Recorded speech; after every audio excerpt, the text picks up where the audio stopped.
안녕하세요. 승리의 한상 가족 여러분. 오늘은 누가복음 17장 1절에서 10절까지의 말씀입니다.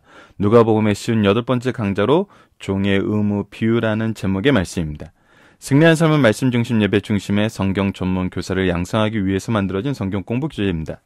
승리한 삶은 2017년 3월 누가복음 12장에서 19장까지의 말씀을 함께 묵상하고 있습니다. 승리한 삶은 발행이신 박율 목사님의 구속사로 조망한 성경 연속 강해집 누가복음의 내용을 통해서 편집이 되어 있습니다. 이번에 나온 신간에 대해서 안내해드리겠습니다. 나움 하박국 합본이 나왔고요. 조만간 저희들 요엘 말라기서 합본이 나오면서 소선지서 말씀, 구약의 말씀 중에 소선지서 말씀이 완간되게 됩니다.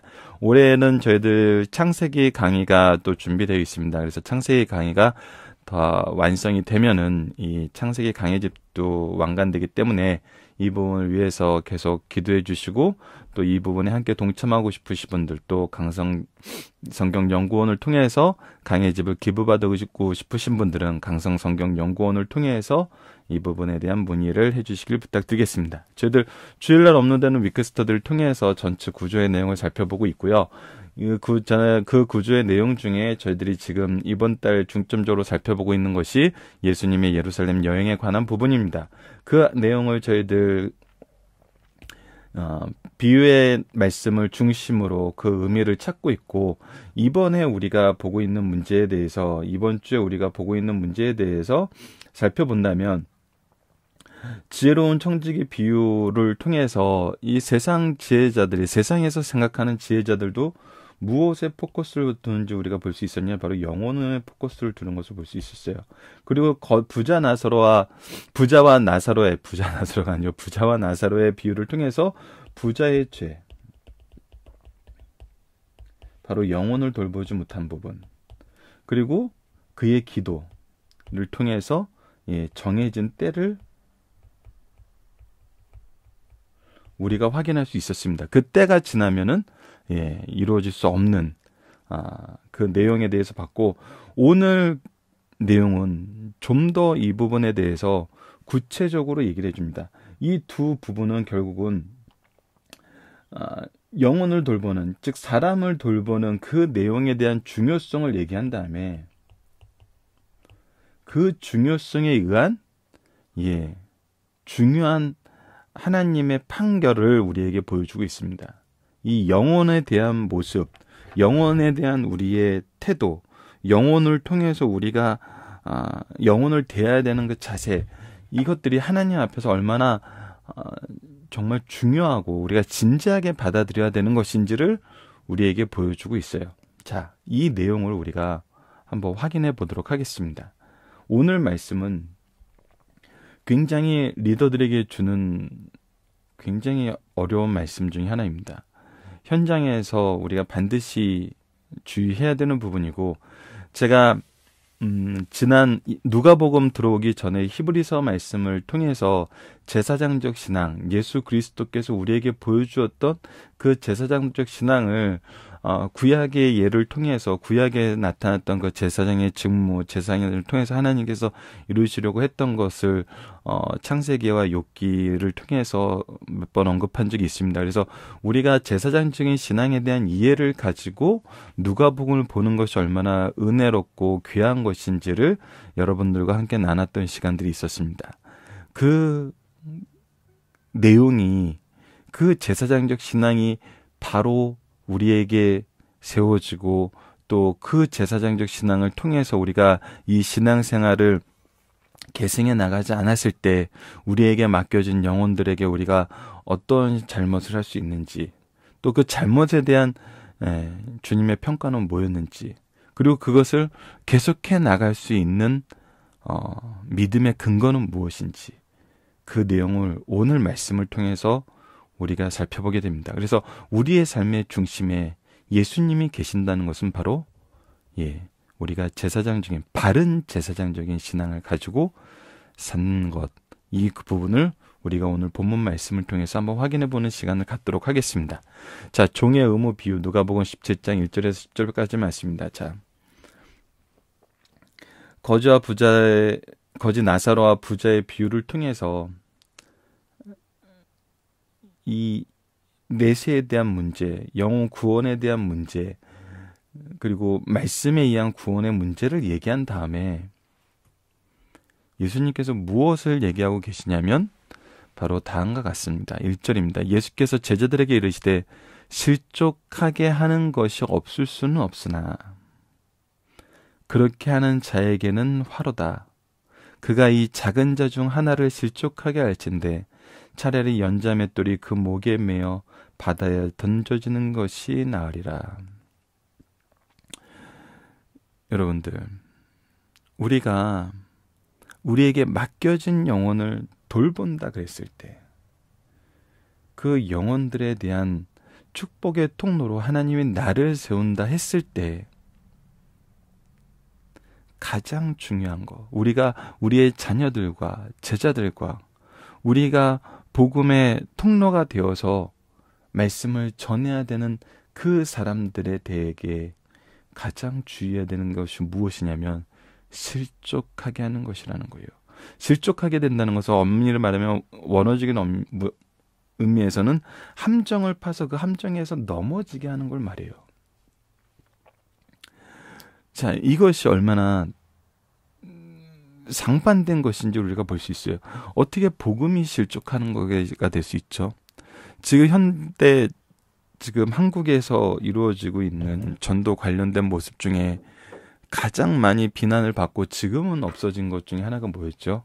예, 바로 지하철역에서 예수천당 불신 지옥이라고 얘기하면서 예수님을 통해서 천국에 가는 그 은혜의 풍요로움을 얘기하는 것이 아니라 어떻게 했어요? 예수 믿어, 안 믿으면 지옥 가, 안 믿으면 이 마귀의 자식들아, 그렇게 외치면서, 아니 교회 다니는 사람들은 도대체 자기들만 의롭다고 생각하고, 근데 사회에서 교회에 대해서 관심 갖고 볼 때는 항상 어떤 부분에 대해서 관심 받고 보죠? 예, 교회의 잘못된 부분, 타락한 모습, 지도자들의 그런 넘어짐, 그런 부분이 항상 그들의 기억 속에 남아있는데, 예수 그리스도를 아직 접하지도 않았고 접할 수도 없는 환경 속에 있었고, 나로 하여금 예수 그리스도를 접하게 하려고 하나님께서 나를 세우셨을진데 그들에게 무엇부터 얘기해요? 저주부터 얘기해요. 심판부터 얘기해요.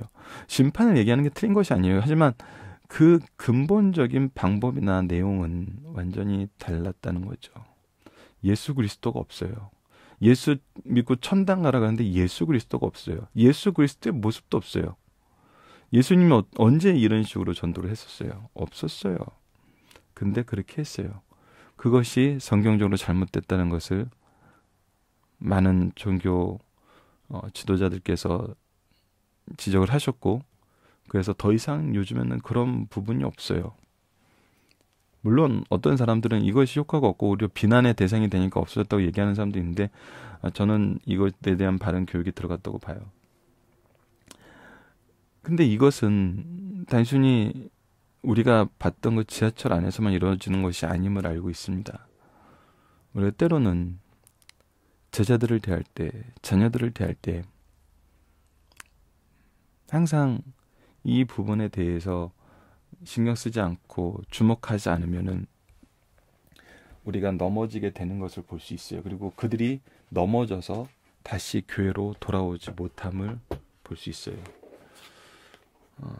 저희들이 토요일 날은 항상 일주일 동안 함께 묵상할 수 있는 가정 예배를 놔두면서 가정 예배를 통해서 자녀들에게 신앙적인 유산을 물려주길 바라면서도 가장 주의해 줬으면 하면서 항상 부탁드렸던 것이 뭐였냐면, 가정 예배가 자녀들을 훈계하고 자녀들을 어떻게든 내가 원하는 얘기를 하는 기회로 삼지 말아달라는 거였어요.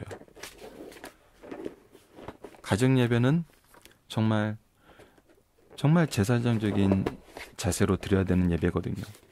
제사장적인 신앙을 가지고 내가 먼저 나의 죄를 회개하고 나의 자녀들의 죄에 대해서 애통하는 마음으로 회개하면서 우리에게 주신, 부모에게 주신, 스승에게 주신 축복권을 가지고 그들을 축복함으로써 예수 그리스도의 은혜에 먼저 동참하게 하고 말씀의 기준을 바로 세워주는 것, 그것이 먼저 되어야 되거든요. 그것이 우리가 또 잘 나타나는 말씀이 베드로전서 1장과 2장 말씀이에요. 1장에 있는 하나님이 우리를 세우심, 하나님이 우리로 교회되게 하심, 하나님의 일하심, 하나님의 기준이 바로 섰을 때 우리가 왕같은 제사장으로서 이 세상에서 사명을 감당할 수 있는 거거든요.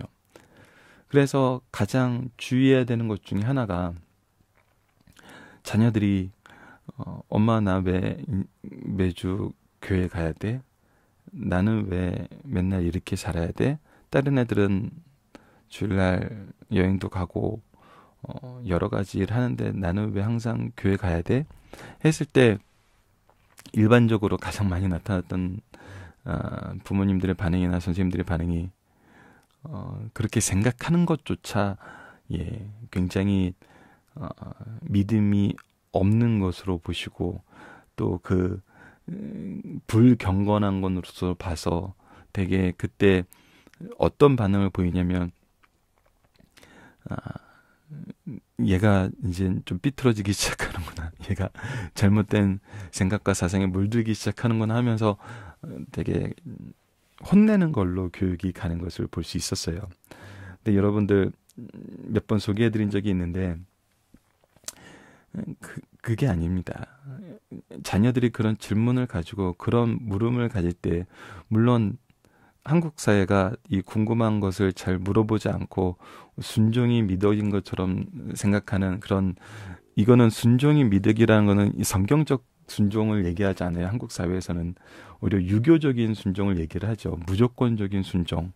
근데 성경이 가르쳐준 순종은 무조건적인 순종이 아니거든요. 그 부분은 우리가 오늘 본문 후반절에서도 나타나는 부분인데 전혀 다른 거예요. 그것은 우리가 죄송합니다. 유교적인 사상에서 순종이 미덕이라는 얘기를 하는 것과 성경적으로 생각하는 순종이 미덕이라는 것은 그 내용도 다르고 목적도 다르고 그것을 그 순종을 가르치는 방법도 달라요. 유교는 오히려 그냥 정말 오히려 더 억압적이죠. 근데 때로는 우리가 그것을 교회 안에서의 모습으로 일치시켜서 잘못 해석하는 경우가 있어서 그것 중에 하나가 바로 이거거든요. 자녀들이 그런 질문을 했을 때 얘네들이 불순종의 길로 나아가는구나 그래서 더 억압하는 거. 하지만 여러분들 그거에 대한 분명한 성경적인 근거가 있습니다. 여러분들 출애굽기 여기다 하나 적어드리도록 하겠습니다. 출애굽기 13장 14절로 16절 예전에도 한번 소개해드렸는데 이것이 바로 뭐냐면 유월절 절기에 대해서 하나님께서 가르쳐 주시면서 먼저 얘기하신 거예요. 먼저 제가 읽어드리겠습니다. 출애굽기 13장 14절 후일에 내 아들이 내게 묻기를 이것이 어찌 됨이냐 하거든. 우리는 왜 이렇게 유월절 절기를 지켜요? 우리는 왜 이렇게 주일날마다 예배드려요? 그러니까 하나님이 정해준 그런 질서 안에서의 신앙생활을 얘기할 때 우리는 왜 이렇게 해요 하면은 그거는 여러분들 그때가 진실의 시간이란 겁니다. 이 아들이 이제 궁금한 거예요. 왜 우리는 이렇게 다른 삶을 사는 것인지. 그때가 언제냐면 그때가 어떤 때냐. 그때가 바로 교육이 들어가야 되는 때라는 거예요. 스스로 궁금했을 때, 스스로 알고 싶어 했을 때. 절기는 이런 의미거든요. 우리가 주일 성수하는 것은 은혜를 가르치고 그 은혜에 들어가는 것이지만 무엇을 하게 하냐면 그들에게 궁금하게 해요. 그들에게 질문하게 만들어요. 그 질문을 통해서 무엇을 가르쳐주냐면 계속 읽어드리겠습니다. 출애굽기 말씀. 이것이 어찌 됨이냐 하거든 너는 그에게 이르기를 여호와께서 그의 손의 권능으로 우리를 애굽에서 곧 종이 되었던 집에서 인도하여 내실 때 그때 바로가 완악하여 우리를 보내지 아니하며 여호와께서 애굽 나라 가운데 처음 난 모든 것을 사람의 장자로부터 가죽이 처음 난 것까지 다 죽이셨으므로 태에서 처음 난 모든 수컷들은 내가 여호와께서 제사로 드려서 내 아들 중에 모든 처음 난 것을 다 대속하리니 이것이 내 손의 기호와 내 미간의 표가 되리라. 이는 여호와께서 그 손의 권능으로 우리를 애굽에서 인도하여 내시니라 할지니라. 이 대답은 되게 재밌어요. 단순히 그건 하나님 우리를 구원해 주셨기 때문이야. 이렇게 얘기하는 것이 아니라 이때 상황, 이때 우리가 가지고 있던 위기, 이때 하나님의 심판의 어미성, 구원과 심판의 이 기로에서 우리가 하나님의 백성으로서 구원받을 수 받았던 그 언약의 증표, 그 언약의 증표대로 구원하신 하나님의 역사하심, 그것을 기억하고 경험하게 하는 거거든요. 그것을 계승하게 하는 거거든요. 자녀들이 왜 주일날 예배 드려야 돼요? 얘기했을 때 그때 복음의 핵심인 그리스도의 복음, 그리스도의 대서, 이 누가복음의 대서 사실을 우리가 자녀들한테 이제 얘기할 때가 된 거거든요. 그들이 이제 그것을 받아들일 마음의 준비, 그리고 성령께서 이끄심에 따라서 이 믿음의 길로 들어갈 수 있는 정말 중요한 순간이 온 거거든요. 근데 그때 가르쳐야 돼요. 그때 더 열심히 가르치고 되고, 더 함께 기도해야 되고, 더 부지런히 가르쳐야 돼요. 근데 어떻게 해야 합니까? 그때 의문을 가졌을 때 그것을 반항하는 거로 봐. 이것이 바로 유대교적인 유교적인 사상인 거예요.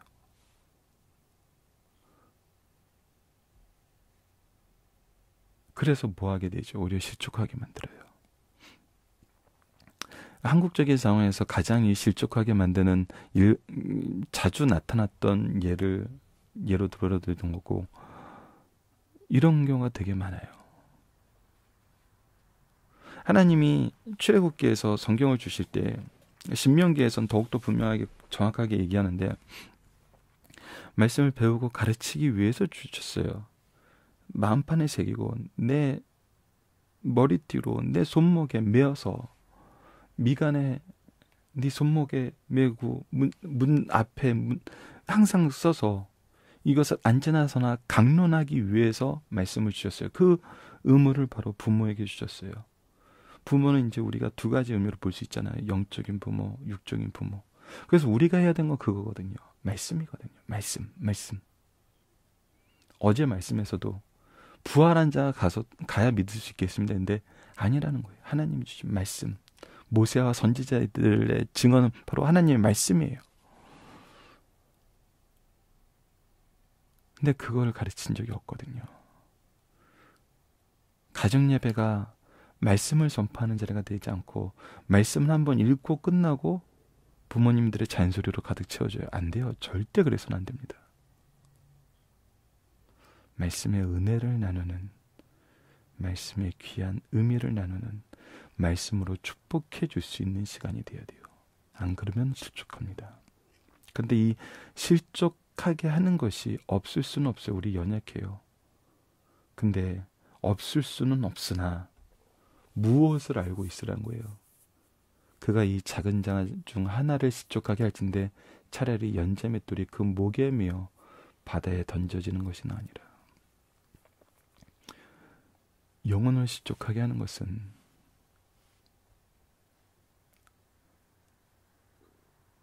절대로 할 수 없는 내 생명권에 대한 스스로의 포기, 자살보다도 더 심한 죄라는 거예요.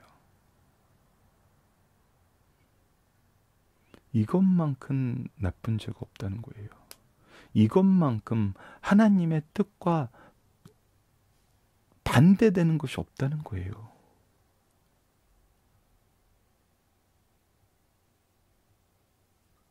우리가 교회의 리더가 되어서 교회를 외부에 보이게 좋아 보이는 교회로 만들려고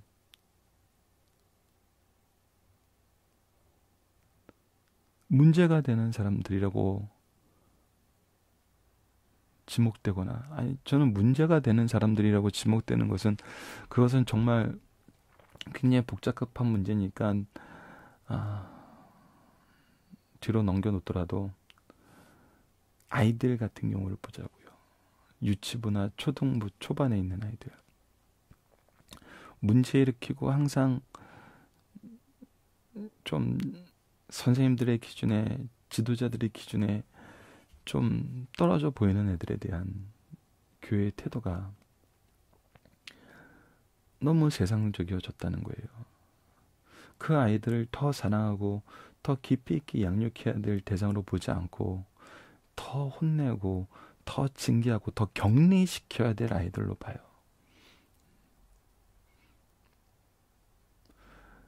이것이 저는 굉장히 놀란 부분 중에 하나가 이 부분입니다.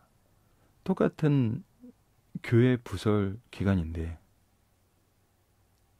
미국의 있는 교육기관과 한국에 있는 교육기관의 가장 큰 차이 중에 하나가 이거였던 것 같아요. 미국에서는 그런 아이가 있으면 더 관심을 갖고 더 사랑하고 더 돌봐주고 그 아이를 돌봐주고 그 아이들을 이끌기 위해서 그 공동체가 함께 그 아이들을 케어해요. 그래서 그 아이를 둘러싸고 함께 사랑해줘요. 근데 한국에 있는 교회에서는 그 애들을 격리시켜요. 그 공동체에서 우선 분리시켜요. 분리시켜서 다른 곳에 가지고 데리고 가서 엄하게 혼내요.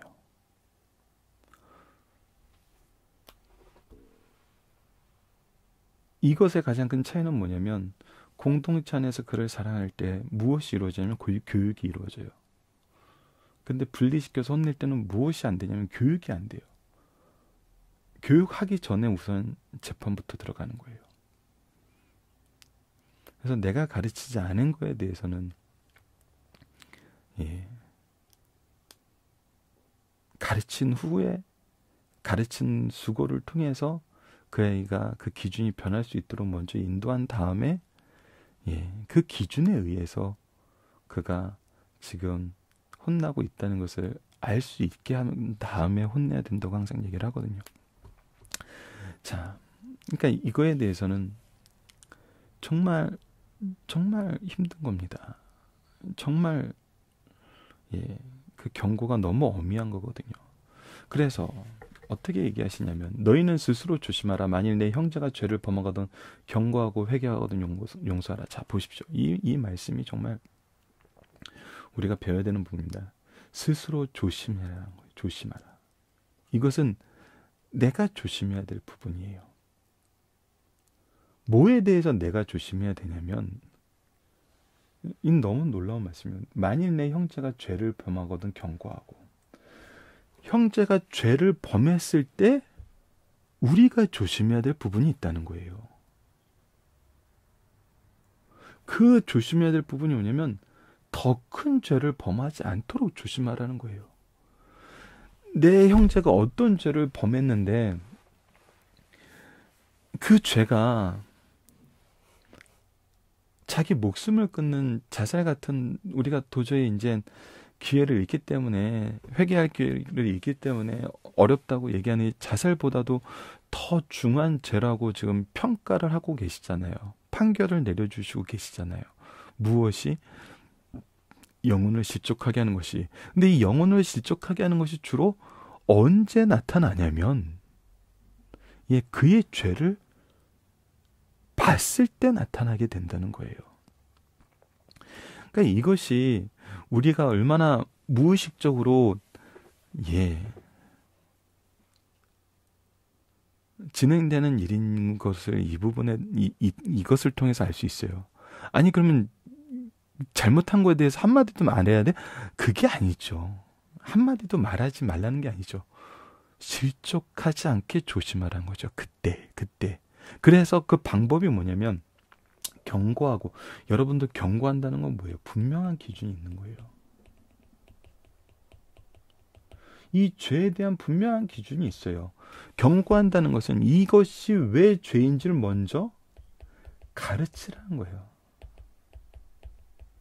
먼저 교훈하라는 거예요. 심판에 대해서 예고하고 참으라는 게 아니에요. 너 한 번만 더 하면은 다음에는 진짜 용서 못해. 가만히 안 둬. 이건 뭐예요? 내가 이거에 대해서 어떻게 너를 대할 거라는 경고예요. 재판에 대한, 평가에 대한 선포밖에 없어요. 무엇이 없어요. 그게 왜 잘못되는지 없어요. 그 잘못으로 인해서 무엇이 어떤 영향이 있는지가 없어요. 특히 그것이 그리스도 예수 안에서 하나님의 기준에서 무엇이 잘못되어 있는지를 몰라요. 아까 얘기했지만 불신, 예수 천당 불신 지옥. 예수님을 믿어야 왜 천국에 가고 불신자들은 왜 지옥에 가는지 가르침이 없어요. 그리고 내가 그 재판관이 돼버려요. 재판은 하나님만 하실 수 있어요. 내가 할 수 없어요.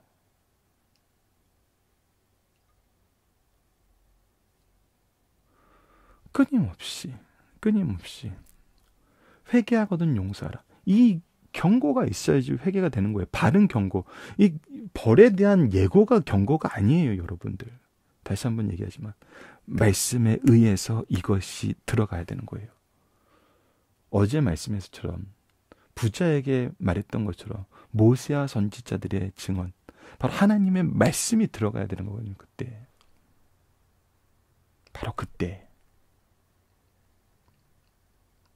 만일 하루에 7번이라도 내게 죄를 짓고 7번 내게 돌아와 내게 회개하노라 하거든. 예, 너는 용서하라 하시더라. 너는 용서하라 하시더라. 예, 바른 경고가 들어가면은 그 기준에 의해서 그가 회개하게 돼요. 그가 회개하게 돼요.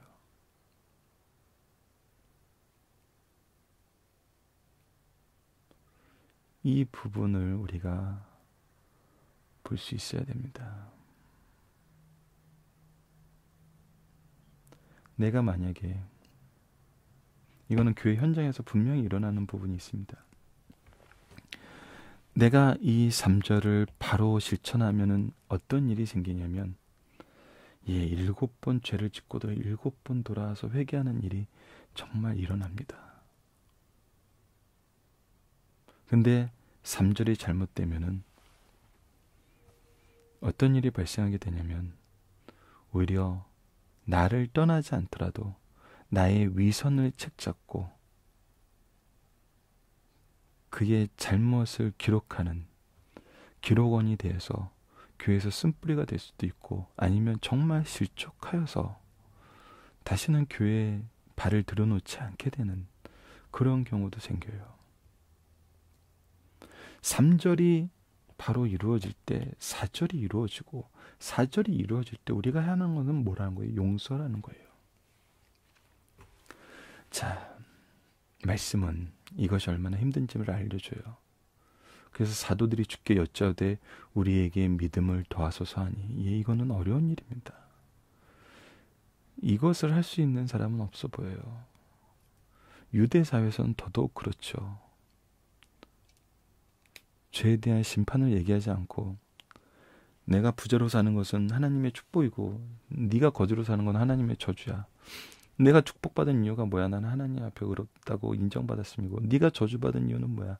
네가 죄를 지었기 때문이야. 그래서 우리의 삶 자체가 심판이 되고, 나는 그 심판에서 벗어난 자로서 의롭다 하심을 받은 자니까 너에게 이렇게 대할 수 있어. 너를 심판할 수 있는, 너를 평가할 수 있는, 너를 내버려 둘 수 있는 권한이 있어 라고 얘기하던 사회였어요. 그래서 예수님의 경고에 비웃는 자들이었었어요. 그런데 예수님은 하나님의 사랑, 하나님의 말씀이 전해주신 본뜻에 의해서 우리가 해야 되는 영혼 사역에 가장 중요하면서도 가장 실수하기 쉬운 이 부분에 대해서 말씀하십니다. 근데 우리가 이것을 할 수 있는 능력이 없어요. 이것을 할 수 있는 어떤 여유가 없어요. 그래서 사도들이 여쭤되 우리에게 믿음을 더하소서라고 간구해요. 우리가 어찌해야 이 일을 할 수 있겠습니까? 이 일을 할 수 있다는 믿음을 허락해 주시옵소서. 믿음을 허락하여 주시옵소서. 그래서 예수님은 두 가지 얘기를 합니다.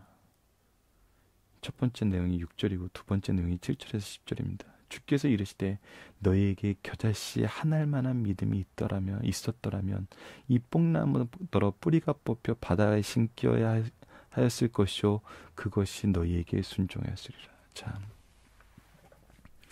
하나님께서 보여주시는 것은 무엇입니까? 이 일을 할 수 있는 하나님의 일하심입니다. 하나님의 일하심. 하나님께서는 우리를 위해서 이 모든 것을 준비하셨고 계획하셨고 이 일을 이루셨고 이 일로 나아갈 수 있도록 함께 도와주고 계세요.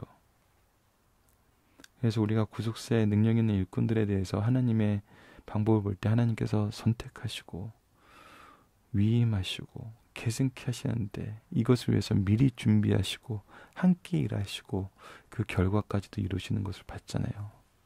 그래서 이 겨자씨 하늘 만한 믿음이란 건 무엇이냐면 하나님에 대한 바른 믿음.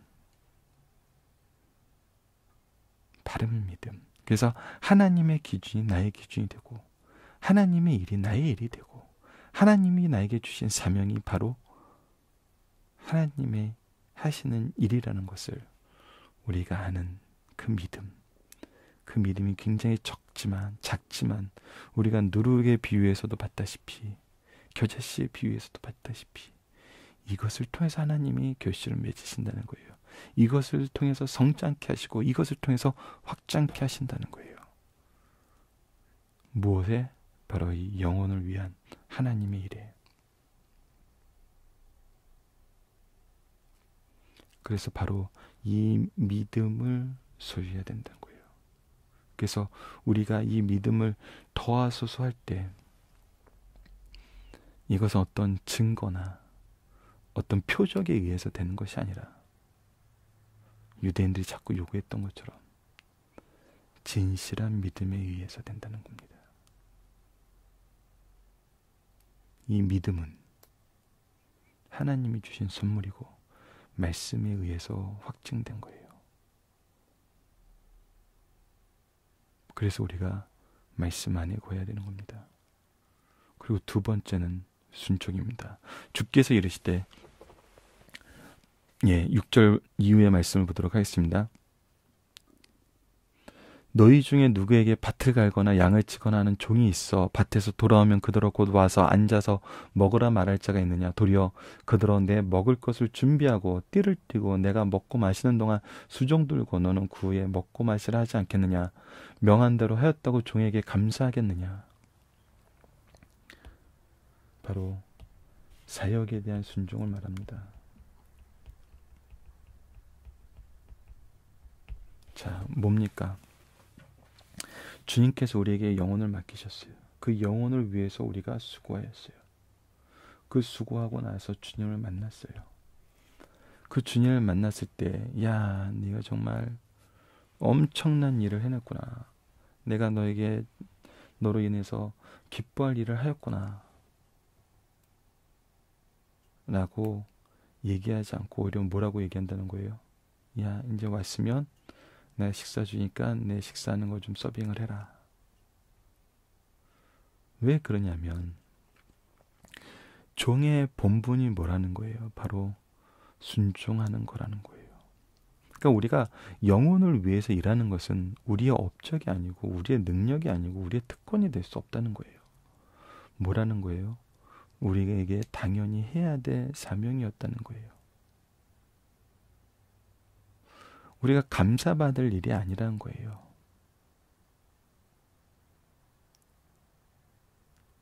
(10절에서는) 우리들의 정말 자세에 대해서 얘기해 줍니다. 이와 같이 너희도 명령받은 것을 다 행한 후에 이르기를 우리는 무익한 종이라 우리가 하여야 할 일을 한 것뿐이니라 할지니라. 자, 엄밀히 말해서는 여기에 놀라운 의미가 숨어져 있습니다. 여러분들, 이것과 우리가 상반되는 것이 뭐가 있었죠? 종과 청지기에 비유해서 주인이 잔치에서 돌아오는 것을 기다렸을 때 주인이 종에게 했던 그 섬김의 모습 기억하시죠? 이것과 이것은 어찌 보면 대조되는 것 같아요. 종을 섬기시는 종을 섬기는 주인의 모습을 가르쳐줬던 예수님이 이제는 그 종이 할 일을 하였다는 것뿐으로 어떻게 감사받을 수 있겠냐고 얘기를 하고 계세요. 여러분들, 이것은 한 가지 면에서 동일합니다. 무엇입니까? 바로 10절 말씀이 그것입니다. 주인이 오는 걸 기다리는 종의 모습에서는 우리가 무엇을 얘기했죠? 바로 종이 그렇게 하는 동기와 종의 삶의 목적이 어디 있냐를 봤었어요. 종이 그렇게 할 수 있는 동기와 그의 삶의 목적은 오로지 주인에게 있었어요. 주인에게 있었어요. 지금 이 예에서, 이 순종에서도 우리에게 보여주는 것은 이 종이 누구만 보고 있어요? 주인만 보고 있어요. 이 예가 누구의 관계를 보여주고 있어요? 이 종과 주인의 관계만 보여주고 있어요. 즉 영혼 구하는 일이 그 영혼에 대한 우리의 권능과 특권을 얘기하는 것이 아니라 우리가 주님을 바라보고 하는, 주님 앞에서 주님을 위해서 하는 그 일이란 거예요. 이거에 대한 동기, 목적, 그 결과 모든 것이 누구에게 포커스가 맞춰져 있냐면 주인에게 포커스가 맞춰져 있어요. 주인과 나와의 관계에서 나는 뭐라고 고백할 수밖에 없냐면 바로 10절의 고백이에요. 이와 같이 너희도 명령받은 것을 다 행한 후에 이르기를 우리는 무익한 종이라 우리가 하여야 할 일을 한 것뿐이니라 할지니라. 내가 삶의 존재 자체가 이 주인을 바라보는 삶이고 이 주인의 일에 동참하는 삶인데 이것이 어찌 나에게 유익이 있겠, 내가 이것을 통해서 주인에게 어떤 유익을 주었다고 말할 수 없다는 거예요. 왜? 이것은 주인의 사명이었고 주인의 일이었고 나를 주인의 일에 동참하게 하시는 주인의 은혜였고 주인의 계획이었고 주인의 뜻이었기 때문에.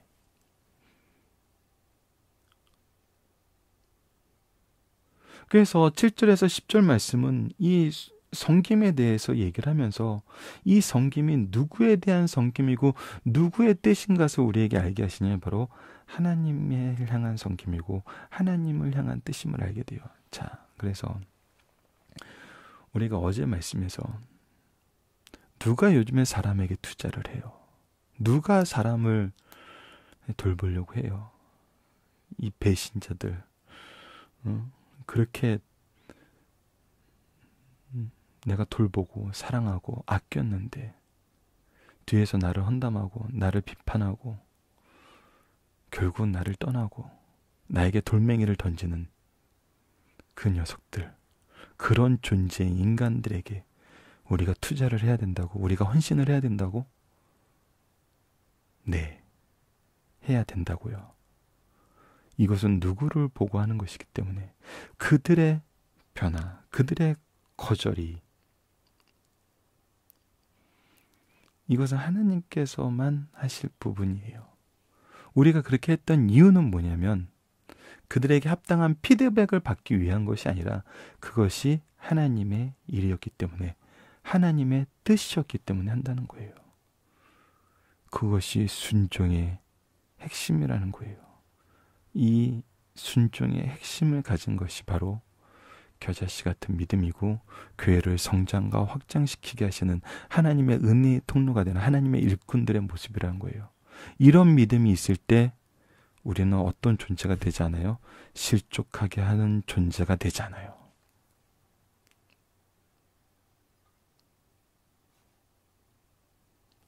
이것을 우리가 알아야 된다는 겁니다.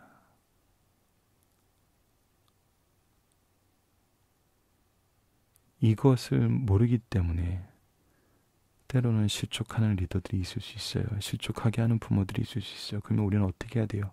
바로 이 말씀을 전해줘야 돼요. 이 말씀은 오늘 본문 17장 1절로 10절 하나로 깨달아지지 않아요. 어떻게 돼야 돼요? 성경 전체를 꾸준히 공급해야 돼요. 이것을 하기 위해서 만들어진 것이 바로 승리하는 삶이라는 것입니다. 우리가 매일매일 말씀을 통한 교훈과 이 교훈에 대한 하나님의 은혜를 경험하는 실질적인 역사와 그리고 이것을 계승하게 하시는 하나님의 뜻 안에서 우리가 우리의 삶을 이루어 나가는 것입니다. 그래서 말씀 중심 그리고 하나님과의 교제와 성도의 교제의 최고의 하이라이트인 예배, 이것이 우리의 삶의 중심이 되게 된다는 겁니다. 그래서 우리는 왜 교회에 다녀야 돼? 이 얘기를 할 때 바로 이 은혜의 풍요로움과 하나님의 구속의 놀라운 경륜을 우리가 전달해야 된다는 것입니다. 자, 본문 묵상하기를 보도록 하겠습니다. 영혼을 실족하는 것에 대한 예수님의 경고는 무엇입니까? 이것은 너무나 심각한 죄란 겁니다. 우리가 생각하는 것보다 너무나 심각한 죄란 겁니다. 영혼을 향해 우리가 가져야 될 자세는 무엇입니까? 이 죄에 대한 기준을 바로 가르쳐야 되고 이 기준에 의해서 회개하게 만들어야 돼요. 그랬을 때 우리에게 돌아온다니까요. 천주교 기반의 영화라 조금 소개해드리는데 좀 어려움이 있어요. 왜냐하면 성경적 바른 기준을 가지지 않은 분들이 볼 때는 단순히 이 천주교의 이런 전통적인 부분에 매료될 수 있어서 좀 조심스럽긴 하지만 이 7번이라도 용서하라는 이 부분이 잘 나타난 예가 이 사일런스라는 마틴 스콜세이지 감독의 최근 영화 사일런스라는 곳에 나오고 있죠. 근데 이 용서라는 부분을 볼 때는 잘 표현되는 부분 중에 하나여서 잠깐 언급을 하지만 이것을 말씀의 한 예로 사용하시지 이렇게 많은 분들이 공유하는 걸로는 좀 어려움이 있습니다. 우리가 분별해야 되는 부분이 분명히 있는 부분이어서 이 정도로 얘기 드리고요. 종의 본분과 자세는 무엇인가요? 이와 같이 너희도 명령받은 것을 다 행한 후에 이건 무엇을 얘기하는 거였어요? 바로 우리가 일을 하는 것은 누가 기준이 되고 누가 목적이 되고 누구의 명령이기 때문에 하나님의 명령이기 때문에 이것을 가장 잘 보여주신 분이 예수님이라고요. 예수님이 12제자를 보면 이 일을 하셨겠어요? 사람들의 반응을 봤으면 이 일을 계속 하셨겠어요? 이 일을 끝까지 누구의 뜻대로 하셨어요? 하나님의 뜻대로 하셨어요. 하나님의 방법대로 하셨어요. 결국 예수님께서도 이 지상에서 사역을 하셨다는 것은 누구를 위해서 누구의 사역을 하신 거예요? 하나님을 위해서 하나님의 사역을 하신 거예요. 우리에게 이것이 있을 때 우리에게 주어진 사명을 바르게 감당하게 된다는 거예요.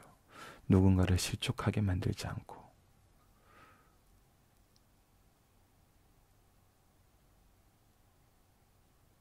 이것을 바로 깨닫지 못하면은 오히려 이상한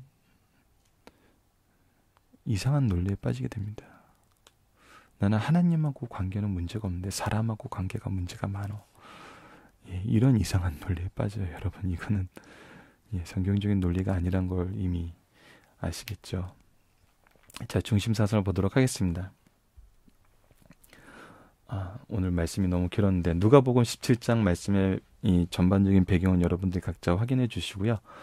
중심사상을 보도록 하겠습니다. 자신과 다른 사람을 실족하게 하지 말고 하나님께 영광의 도구로 쓰임받자. 예수님을 따르는 성도들은 자신도 하나님 앞에 범죄해서는 안 되지만 다른 사람을 죄짓게 해서는 더욱 안 된다는 거예요.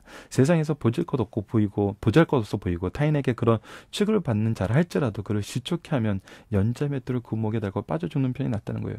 남을 범죄케 한 자는 반드시 정죄 벌을 받는다는 거예요. 남을 범죄케 하는 일을 중단하고 남을 용서하고 자신은 하나님의 영광의 도구로 사용할 것을 가르쳐줍니다. 바로 이것이 무엇이죠? 제사장적인 신앙입니다. 그리스도인들은 용서하는데 제한을 두지 말라는 거예요. 예수님 시대 랍비들은 타인의 죄를 3번까지 용서하라고 가르쳤어요. 이때 베드로는 예수님께서 7번까지 용서하리까 물었어요. 예수님은 횟수의 제한이 없이 즉 70번씩 7번 무제한이라도 용서하라고 말씀하셨어요. 바로 마태복음에서 이거에 평행되는 말씀으로 나타난 부분이죠. 즉 용서에는 조건이 없다는 말씀이에요. 원수에 이르기까지 이웃을 사랑하여야 한다는 거예요. 원수 사랑은 용서에서 출발한다는 사실을 가르쳐 주시는 말씀입니다. 세 번째로 성도들은 하나님에 대한 바른 자세는 겸손과 봉사라는 거예요. 성도는 마땅히 해야 할 일에 대해서 특별한 칭찬을 기대해서는 안 돼요. 종은 자신이 한 일에 대하여 주인에게 특별한 대우를 받지 못해도 어떤 일을 수행한 후에 나는 무익한 종이다. 의무를 다했을 뿐이라 내가 아니었으면 더 좋을 뻔했다는 태도를 가져야 되는 겁니다. 살펴보기 정답 여러분들 카페를 통해서 확인해 주시고요. 적용합니다. 우리가 풍성한 사랑을 베풀 수 있는 이유는 무엇입니까? 이것을 자랑할 수 없는 이유는 무엇입니까? 그리스도의 은혜를 먼저 받았기 때문에 우리가 풍성한 사랑을 베풀 수 있고 이것을 자랑할 수 없는 이유는 내가 하나님께 받은 것이기 때문에 내 것이 아니었기 때문에 그래서 이 일을 하는 것은 하나님의 뜻이기 때문에 하는 것이지, 우리가 이 지상에서 어떤 대가를 요구한 것이 아니기 때문에. 자, 말씀을 기초로 기도하기를 통해서 마치겠습니다. 하나님, 무익한 종이오니 오직 하나님을 의지하여 맡겨진 사명을 감당하고자 합니다. 도우시고 인도하시고 굳세게 하여 주시옵소서. 우리의 삶이 사랑과 용서로 가득 차며 겸손의 제사가 항상 드려지게 하옵소서. 예수님 이름으로 기도드립니다. 아멘.